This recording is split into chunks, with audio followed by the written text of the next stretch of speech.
Believe it or not, Kirby has always been my favorite Nintendo character. From watching his Saturday morning cartoon, to casually enjoying Nightmare in Dreamland on my Game Boy as a kid, this pink puffball has always held a special place in my childhood memories. I don't get a chance to play every Kirby game, but Forgotten Land stood out to me, and I figured, why not give it a try? I came simply to dip my toes in nostalgia, but was blown away by how meaty and experienced this game ended up being. Surprisingly, there's a fair bit of content to complete, and none of it really feels like tacked on filler. From platforming levels, to boss fights, to skill challenges, each component clearly had a lot of work put into it. What really surprised me though was how much there is to do after the credits roll. Whether it be taking on remixed harder versions of levels, upgrading all your abilities, gathering every collectible, or just spending time soaking up all the minigame content in Waddle Dee Town. These components, along with a stylized world, cute characters, and a simple story, rounds out the title in the best way, resulting in my new favorite Kirby game. So let's have a look. Welcome to my review of Kirby and the Forgotten Land. Kirby games are never known for their stories, as there's usually very little dialogue, character development, or plot beats, and that remains true in Forgotten Land, but there's still room to discuss it briefly in this review. That's because of a lovable new companion named Elfilin, who joins you throughout the journey. The game opens with Kirby and friends being sucked into a mysterious rift in the sky. After crash landing on an unfamiliar beach, Kirby witnesses all his friends, the Waddle Dees, be captured by beast-like creatures and flown away. He manages to rescue this blue rabbit-like creature called Elfilin, who vows to help Kirby save the Waddle Dees and put a stop to the beast invasion. From there, you'll venture through many stages, rescuing Waddle Dees and defeating powerful beasts. At one point in your journey, Elfilin is captured by a possessed King Dedede, and Kirby is left on his own for a while. Surprisingly, I felt Elfilin's absence, despite how rarely she shows up. What can I say? Without her, Waddle Dee Town just didn't feel quite as homey. But after some more levels, Kirby makes his way back to Dedede, defeats him, and is granted access to a mysterious laboratory. Throughout the levels, you'll notice that most of them are structures like malls, carnivals, and factories that have been abandoned and overrun with beasts. And in this final laboratory, you'll learn why these places were abandoned. Years ago, a mysterious alien called Alpha-Lys landed on this planet and was only stopped when the people managed to contain it in a holding cell. Still, it managed to absorb much of the land's population, allowing the beast to reign supreme. These creatures, led by King Leongar, view the alien as a savior and look to reawaken it by reuniting it with its lost kin, who happens to be Elfilin.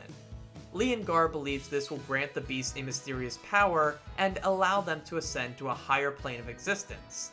In fact, he views the alien's absorption of other people as a blessing, not a death sentence. We end up defeating the Mad King before taking on the alien in a final fight after it reabsorbs Elfilin and transforms into its most powerful state. It reveals it's been building up an army of beasts, biding its time with mind control to once again reach full power and finish its original mission. Kirby overcomes the creature, but not before it makes a last-ditch effort to collide Kirby's world with that of the Forgotten Lands, ending all life as we know it. However, Kirby rescues Elfilin, and together, the two defeat the alien by literally running it over with an 18-wheeler. I mean, come on, that's just badass. Despite how few words it took to recap the story, I hope you can understand that that's a lot for a Kirby game. I mean, we're talking about planetary collisions, otherworldly beings, mind control, and space magic, all in an apocalyptic setting. Once again, in a Kirby game. That's wild, but honestly, it made the experience better, even if most of this only becomes evident in the game's final 30 minutes. So yeah, it's a simple story, but the intrigue of the final level really piqued my interest, and made for a memorable ending because of it. I didn't expect a Kirby game to ever draw me in with its story, but Forgotten Land kinda did. I'm not gonna say I was sold, but it's the closest I've ever been with this puffball. It just wasn't expected, and so it felt like an extra bonus on top of the fun gameplay, so no complaints here.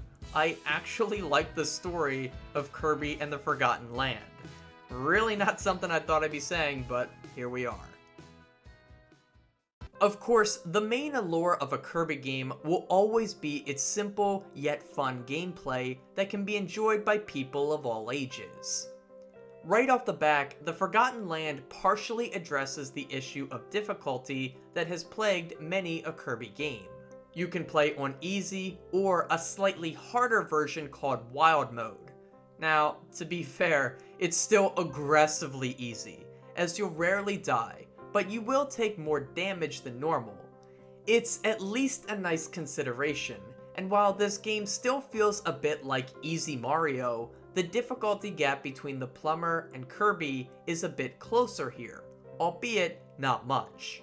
Of course, games don't always need to be challenging to be fun, and Forgotten Land certainly proves that. So with that being said, Kirby breaks up its gameplay into 5 categories: platforming levels, skill challenges, boss fights, activities in Waddle Dee Town, and the post-game. Each provides something a little bit different, which allows for a diversified gaming experience. So let's take a look at them. Starting with the basics, and we have the standard Kirby levels where you venture from point A to point B, while collecting everything and defeating enemies either by slaying them or consuming them. These can be completed solo or in co-op, and I didn't get a chance to test the co-op, but I hear it's not that great. Anyway, Kirby's copy ability remains supremely effective here in Forgotten Land, as he's able to absorb enemies and gain their powers once more. Unfortunately, this game doesn't add new abilities to the series, but it makes up for this by allowing you to evolve returning ones into new forms. More on that later. Combat remains ultra simple, as most enemies die in just a few hits, but there's still fun in trying out each ability, especially as you upgrade them. Switching between powers on the fly is incentivized intrinsically in this regard, but it's also done extrinsically using level design. That's because every one of these platforming levels is filled with secrets for you to uncover, many of which require certain abilities, such as using the hammer to smack down pegs, or walking on hot surfaces using ice. In this way, you're constantly changing up your approach to moving through the levels, which helps keep things flowing with very little tedium. And I don't want to gloss over those secrets either, as it's truly impressive how many collectibles HAL Laboratory was able to jam-pack into every inch of these maps. This is the first time we've seen a 3D approach to Kirby, and while these levels are by no means as vast as Mario Odyssey's, they remain very dense with lots of goodies to find. This includes gacha statues, but more importantly, those adorable Waddle Dees that need rescued. Every platforming level has a handful of these guys to find. 3 of them are always granted when completing a stage, but there's many more hidden in secret areas. Some of these areas aren't hidden at all, but many other secret paths will go unnoticed by players simply breezing through the game. This includes hidden pathways tucked off to the side, as well as completely separate puzzle rooms where Kirby must use an ability to complete a platforming challenge. These little secrets keeps levels engaging and full, despite them being relatively short, lasting only about 10 minutes each on average. And then of course there's this game's biggest new twist on Kirby gameplay, Mouthful Mode. This extension of Kirby's copy ability allows him to absorb and take on the properties of various objects within the environment. This includes driving a car, using a traffic cone to ground pound, tipping over lockers, shooting out sodas from a vending machine, or using scaffolding to reach higher areas, amongst many others. I was kind of skeptical about this going into the title, as it seemed like a lackluster mechanic to market an entire game around. But I'm delighted to say that it ended up being a smashing success for this game in particular. That's because, once again, the levels have been designed in smart ways that encourage player exploration and secret discovery. Many of the mouthful items not only shake up movement and combat, but also grant access to even more secrets. You're often rewarded for bringing a mouthful item farther into the level, as there may be a secret that's only unlockable if you have that specific item. And at the same time, there's also sections where mouthful items completely change up traversal. I've already mentioned the car, but there's also sections with a boat and a wing glider. In particular, these gliding sections really switched things up and kept each level feeling fresh. So it's these components, the mouthful mode, the abundance of secrets, and the copy abilities that allow each level to shine without ever feeling stale. The gameplay remains uniform, but there's enough variety in it from moment to moment that you constantly feel engaged and invested. It ends up making these levels the strongest component of the game by far, which is good since that's what you'll be doing a majority of the time. Forgotten Land pairs up these excellent platforming levels with a series of skill-based challenges where you must use copy abilities to complete objectives within a short period of time. Doing so grants you rare stones that you can use to level up your copy abilities back at base. However, I have to say, these levels didn't do much for me. To be clear, they aren't poorly designed or bad in any sense. It's just that they didn't hold interest in the same way that platforming levels do, at least for me. All the components that allured me to those levels aren't found here, as there aren't secrets to uncover, mouthful items to experiment with, or anything of the sort. Instead, these trials test your understanding of how abilities work, both their base forms as well as upgraded versions. I completed a handful of these at the beginning of the game, but found myself rarely drawn back to them, unless I was dead set on upgrading a specific ability. It kind of sucks because seeing those upgraded powers is a huge draw of the gameplay, but it still wasn't powerful enough to make me want to play these. Platforming levels were fun to play on their own, but most of the time, these trials felt like homework to be completed. The reward became the reason I was playing them, not because I was enjoying myself. By the game's end, I usually skip them, which kinda sucks considering there's more of these trials than there are platforming levels. The third type of levels are your boss fights, of which there are 6 across the game.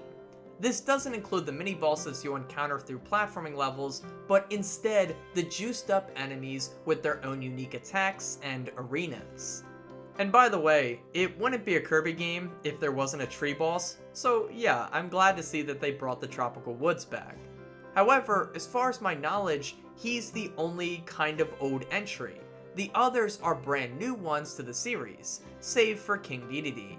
It's good that each of them is new because at least that's something, as most of them don't provide much of a challenge except for the final one. This is mostly due to Kirby's ability to tank out hits, as he absorbs very little damage from enemies, even on wild mode, which is what I played. I didn't feel the need to learn the enemy attack patterns because I knew I could tank out damage and dish out enough of my own faster than they could kill me. This was disappointing, as a simple tweak to the damage output would have made these better fights. The same can't be said about the final boss though, as Alphalus can dish out a lot of hurt in a hurry. This forces you to consider her movements and look for opportunities to strike back. This back and forth element was nice, and the rest of the game's bosses would have been better to utilize it. As it is now, Alphalus feels like a difficulty spike rather than the culmination of a series of good boss fights. So, I sounded pretty negative on 2 of the 3 game's major types of content, but that's okay, as skill trials are optional and there's only a handful of bosses. Most of the time, you'll be completing regular levels, which is the game's greatest allure. But surprisingly, Waddle Dee Town offers more than you'd expect from a hub world in a Kirby game. This town starts off very small, but continues to grow as you progress the story and save more Waddle Dees. It starts off with just a workshop to upgrade abilities, a theater to watch clips in, and a gacha machine for collectibles. Over time though, it expands to include Kirby's house, a diner, a combat arena, item shops, a music venue, and 3 small mini-games that can be completed for fun to earn more coins. These mini-games aren't anything special by the way, but they at least offer something a little different, which is harmless. More notable is the combat arena where you can rematch bosses for rewards, including a showdown with Meta Knight, and who doesn't want to fight Meta Knight? I want to hop back to that workshop for a moment though, as it's here where Kirby can upgrade copy abilities from out in the field. Throughout platforming levels, you'll find blueprints that can be used to amp up your abilities. Doing so costs coins and rare stones that are earned from completing those skill trials. Now, I was so ho-hum about the skill trials that I didn't end up upgrading too many of them. However, it was always fun to see how the power would grow and what new capabilities it could take on. My favorite was the Crystal Needle that made Kirby's needle ability huge, last longer, and also throw projectiles at enemies. This was a really cool feature that shouldn't be overlooked because of the success of Mouthful Mode. But anyway, returning to this small town was always a treat, as it was constantly being upgraded and expanded with fun little activities to complete or venues to visit. By the game's conclusion, it felt like home. But what really surprised me most about Forgotten Land was how much content is available for you after the credits roll. It took me only about 7 to 8 hours to complete the main story, but I can easily see that time being doubled if you want to go for full completion. At the very least, you'll tack on an extra couple hours by completing all the activities in Waddle Dee Town and completing the extra set of levels that unlocks after beating the final boss. That's right, you come to learn that Leongar's soul was stolen by Alphalus in your final encounter, and it's up to you to recover fragments of his soul by completing remixed versions of previous levels. There's 6 of these in total, but each is longer than that of most platforming levels. On top of that, enemies hit harder, bosses seem to have more health, and the platforming difficulty is brought up a notch to add some extra challenge. Dying at any point will see you having to reset and losing all your souls. Wait a minute, is this my Kirby review or the Elden Ring review? Weird. Anyway, it's a wonderful inclusion that I really didn't see coming. I know Mario games do this quite a bit, but I just didn't see it coming here in Forgotten Land. It was a pleasant surprise. After you complete that, you can always return to previous levels to save any Waddle Dees you may have missed. And trust me, you will have missed quite a few. Luckily, the game will give you hints on where you can find these missing puffballs at the end of each level, which makes it just a touch easier to find them your next time through.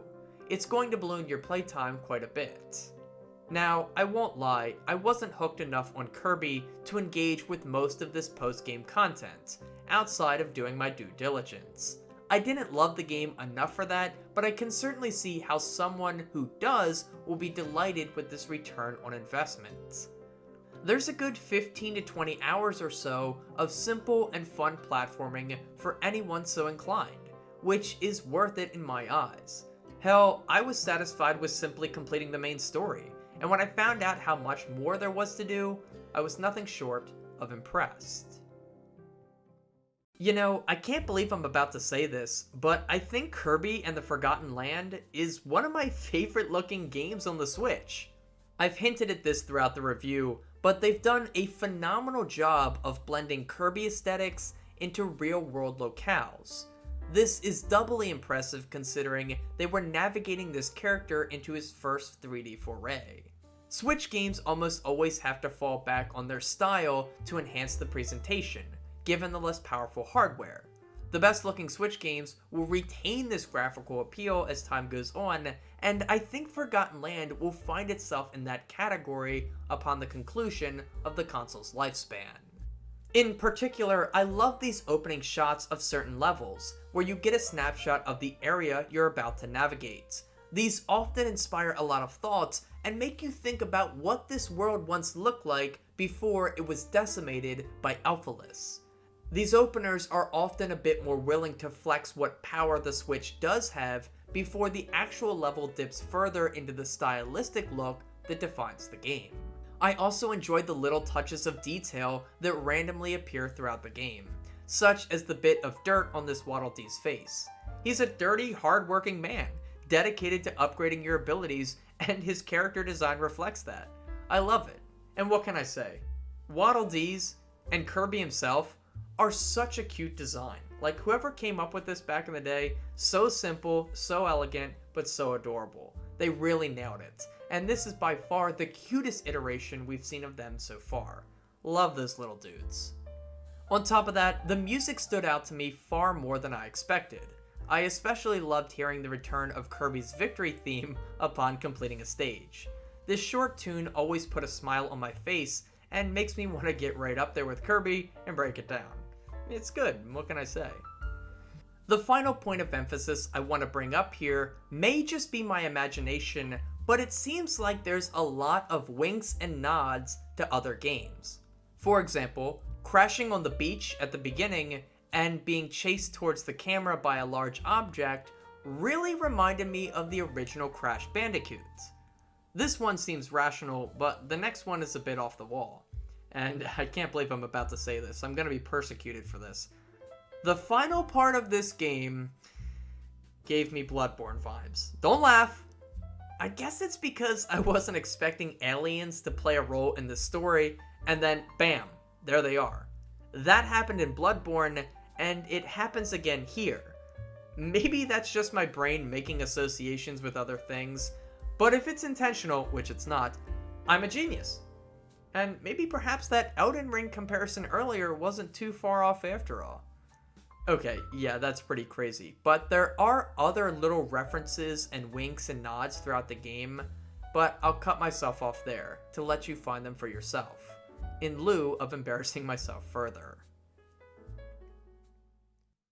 In a world of sensationalism, where every game either must be deep, a Game of the Year contender, a masterpiece, a complete failure, or an utter disgrace, it's refreshing to just play a game that's simple and fun. That's exactly what Kirby and the Forgotten Land is. A charming and pleasant experience that leaves you satisfied with your purchase. Look, it's not going to blow anyone away, but it's clear that the developers were inspired to work on this game and gave it their best effort. This comes through most in the level design that features gameplay variety, secrets, and collectibles that constantly keep you on your toes without ever frustrating you. At the same time, Mouthful Mode ends up being a huge success for the game, as it feels like a natural extension of Kirby's abilities, but also unique enough to create new challenges around. It was never going to be a revolutionary new game mechanic, but it didn't need to be to meet the needs of this title. It worked well for the purposes of this game, and that's really all that matters. On top of this, a cohesive art style that mixes classic Kirby characters and items with realistic settings makes for a refreshing experience. All my nostalgia for Kirby games of old came rushing back as I casually played through this game, and that's what I wanted most from this title. A game that reminded me of the simpler times in life. I'm not the intended age demographic for this game, but it brought me back to a time in which I was, and I'm grateful for an experience like that. Thanks for watching. So, that brings us to the end of another video, and I hope you all enjoyed this brief look at Kirby's latest adventure. If you enjoyed it, consider checking out some of my other reviews on the channel. If you're a fan of Nintendo, I'd suggest checking out some of my lengthy Pokemon videos or my review of Mario Golf Super Rush. As a final note, I wanted to let you all know that I bought an Xbox Series S. It's crazy for me to say that out loud, by the way, as I've never owned a Microsoft console in my entire life. But here we are. I mean, I gotta play Starfield, so yeah, I had to have it. So you can look forward to reviews of Microsoft exclusives, as well as some other games that maybe I wasn't sold on enough to buy at full price. Thanks, Game Pass. So you can expect a review of Tunic in the near future. Anyway guys, thank you so much for watching. Please leave a like if you enjoyed this video. Consider subscribing for more. Again, we're going for 1,000 subs this year, so please subscribe. Follow me on Twitter at NopNapNarp. And as always, have a nice day and take care.